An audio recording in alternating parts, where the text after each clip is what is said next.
to The Big Picture. I'm Phil Arno. In this time when we're all going through a period of stress, businesses are closing, people are worried about paying the bills. We don't know, none of us know, how long this situation is going to last. With all the problems coming at us from every direction, things get even more complicated because families are now limited in what they can do for relief. I'm sure you're all experiencing it. Stores are closed down, movie theaters are shut down. You can't even go out for a bite to eat anymore. Let's face it, it's a little bit like being in a prison. Well, we're all locked up together to an extent. So what does that do? Well, one of the consequences of increased tensions is that tempers flare. Kids get on the nerves of parents that normally could handle most situations. Not being a normal situation, though, does that mean kids are going to be treated more harshly? Well, hopefully not, but it's tough. Today on The Big Picture, I want to talk about domestic problems, especially when it comes to children. And I want to welcome to the show Rebecca Stevens, Director of the Child Advocacy Center at Best Self. Welcome. How does Erie County, this local area, Western New York in general, how does this compare with the national scene or other areas as far as how children are treated? It's pretty comparable. Our numbers here in Erie County are pretty comparable to what the national numbers are. 90% of children across the country are abused by people that they know, love, and trust, meaning a family member, a coach, a caregiver, and that's exactly what we see at our CAC. Nationally, 5 children die in the country every day from child abuse and neglect. Thankfully, that isn't the case here. But the numbers are staggering as to how often this is happening. And we at Child Advocacy Centers are trying to do our best to reduce those numbers and try to make children come forward earlier so that they get more help, so they're not dealing with long-term, lifetime health effects of being abused and the trauma that's focused on them. The average age for disclosure of child sexual abuse in the country is 52 years old. So it's very unlikely that children that have abused will report it as it's happening. They'll wait. Only 1 out of 10 children will report that abuse before their 18th birthday. So most kids are not getting help.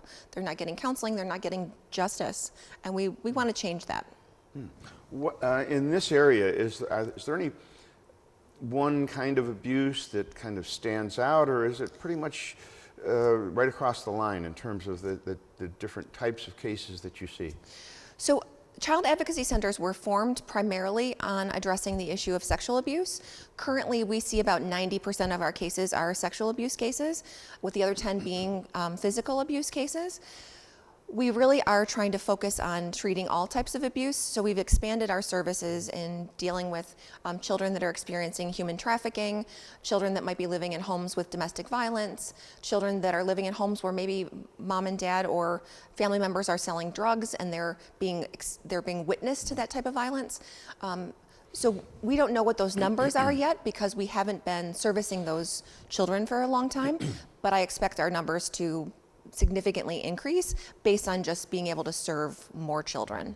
So you were treating people who were sexually abused. Yes. That doesn't mean that the physical abuse wasn't there. It's just that you guys haven't specialized in that at this point. Correct. And the reason why they'd be flagged, why our child protection partners or our law enforcement partners would be bringing those children to us would be primarily because they suspected physical or sexual abuse, and the physical abuse might be there as well.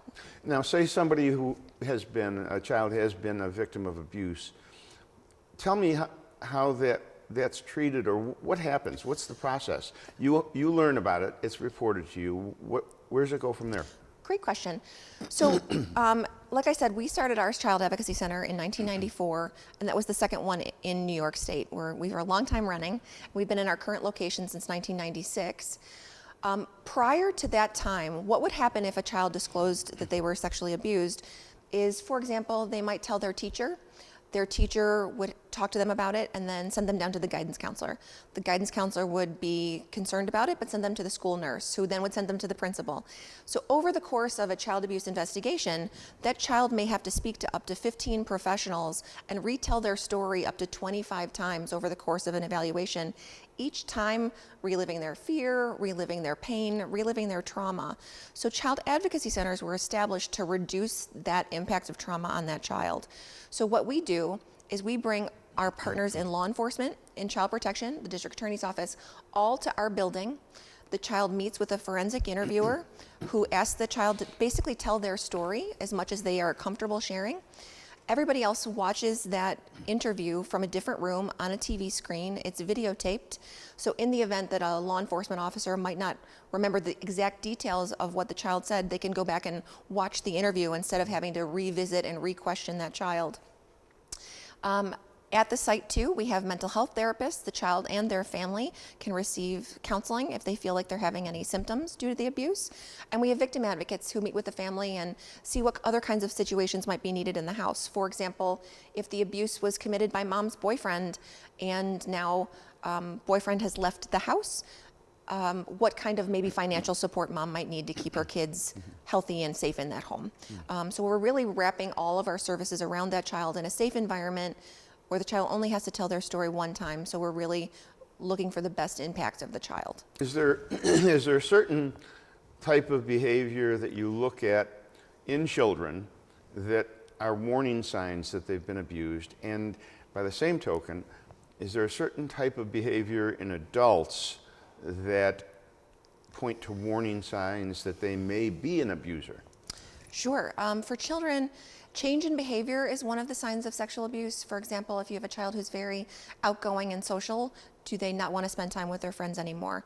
Do they suddenly have nightmares? If they're little, are they bedwetting? Or are there a change in hygiene? Is there a change in their dress? Do they suddenly start wearing baggy clothes or sweatsuits? Are they gaining weight or losing weight?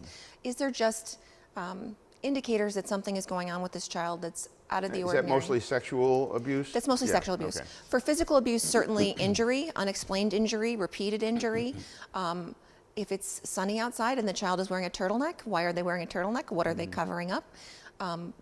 Usually physical abuse is more about having injuries and hiding injuries, especially if it's repeated and not really explained by whatever the child is saying happened to them. Certainly if they bumped into a cupboard, the injury shouldn't be on their back, for example.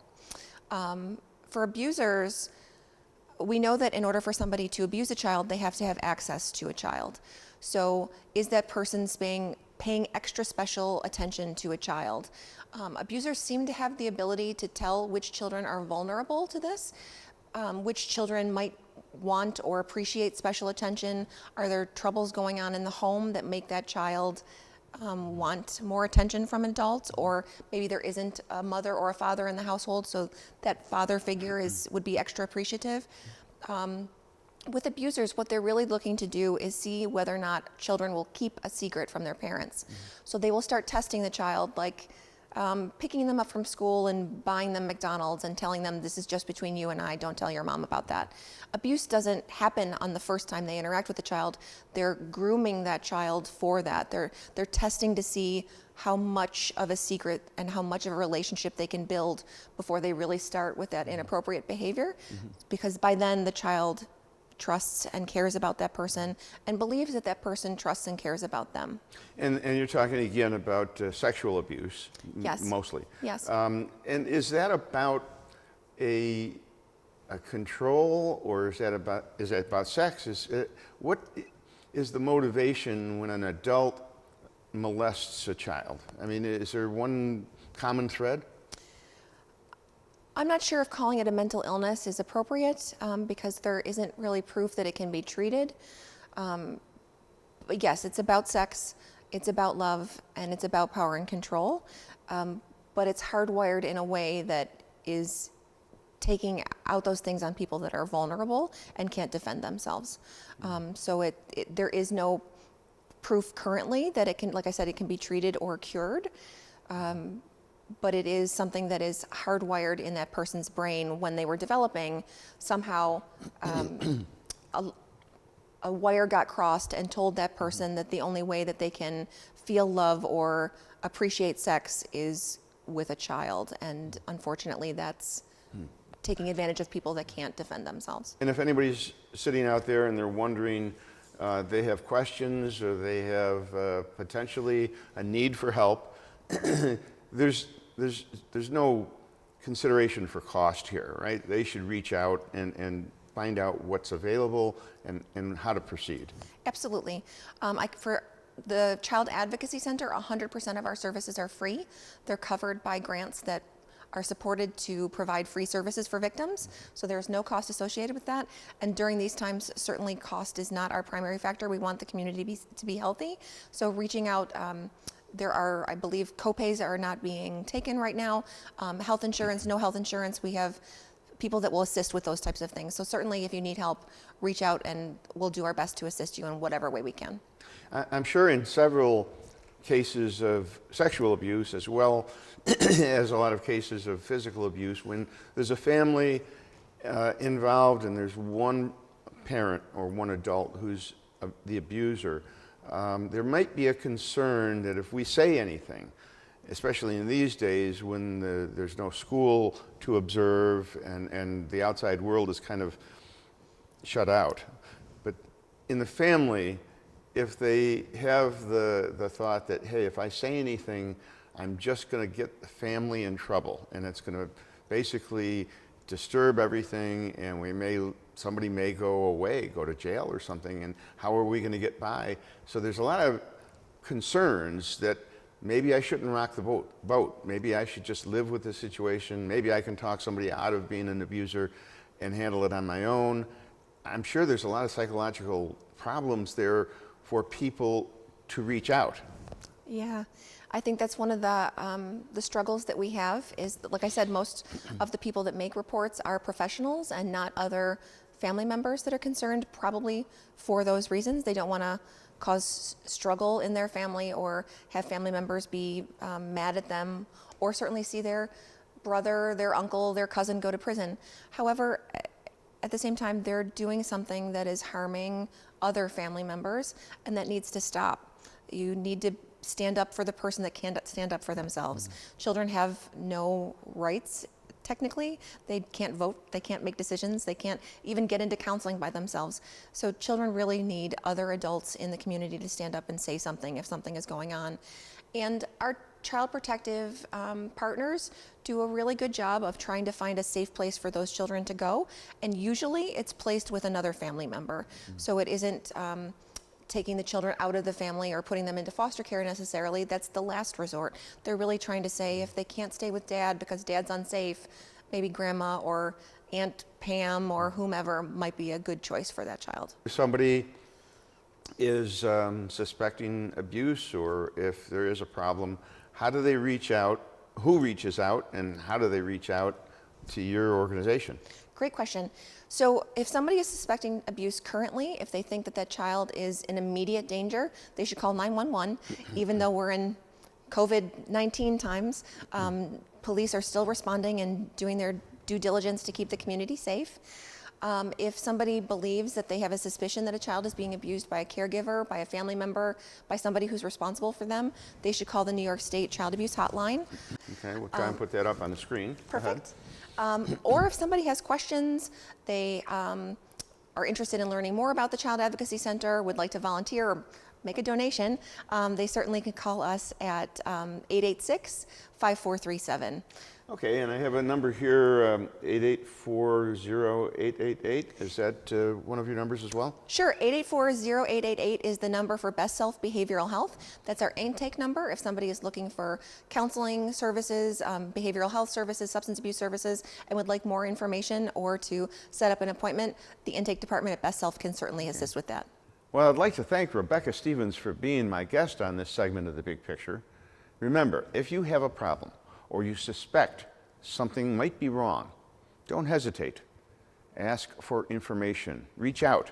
At the very least, information is your best friend. It never hurts to know what you're dealing with or how you might be able to handle it. This is a very important subject, and we'll continue our conversation with Rebecca on another version of the big picture in the future.